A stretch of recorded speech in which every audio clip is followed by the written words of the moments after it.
Praise the lord. ఈరోజు మనం దీని యొక్క వాక్యం చూసినట్లయితే గలతీయులకు రాసిన పత్రిక 6వ అధ్యాయం 8వ వచనం. శరీరేచ్ఛలను బట్టి విత్తువాడు శరీరం నుండి క్షయమైన పంట కోయును, ఆత్మను బట్టి విత్తువాడు ఆత్మ నుండి నిత్య జీవన పంట కోయును. కనుక ఈ మాటల ద్వారా దేవుడు సెలవిస్తున్నాడు. నువ్వు ఆత్మానుసారంగా నడుచుకుంటున్నావా, శరీరానుసారంగా నడుచుకుంటున్నావా?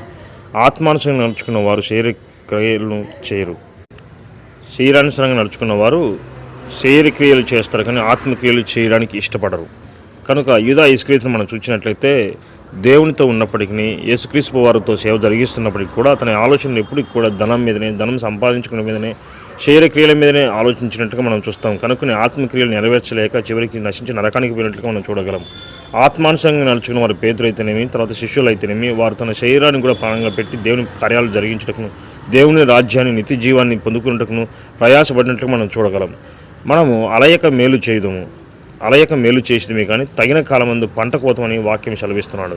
ఈనాడు మేలు చేయట్లేదు విసుగు పొందుకుంటున్నావా? దేవునికి ఇచ్చేవాట్లయితేనేమి, దేవుని పరిచర్య విషయంలో అయితేనేమి, దేవుని స్వార్థ విషయంలో అయితేనే విసిగిపోతున్నావా? ఇంకెందుకు ఇన్ని దినాలు నేను చేస్తూ వచ్చా, నాకేం వచ్చిందని అనుకుంటున్నావా? తప్పనిసరిగా నువ్వు అలయక మేలు చేయాలని దేవుడు యొక్క వాక్యం ద్వారా సెలవిస్తున్నాడు. ఎప్పుడైతే మనం అలయక మేలు చేస్తామో తగిన కాలమందు పంట కోస్తామని దేవుడు స్పష్టంగా ఈ మాట ద్వారా సెలవిస్తున్నాడు. మోసపోకుడి, దేవుడు వెక్కిరింపబడు. మనం ఏమి విత్తుతామో అదే పంట కోస్తాం.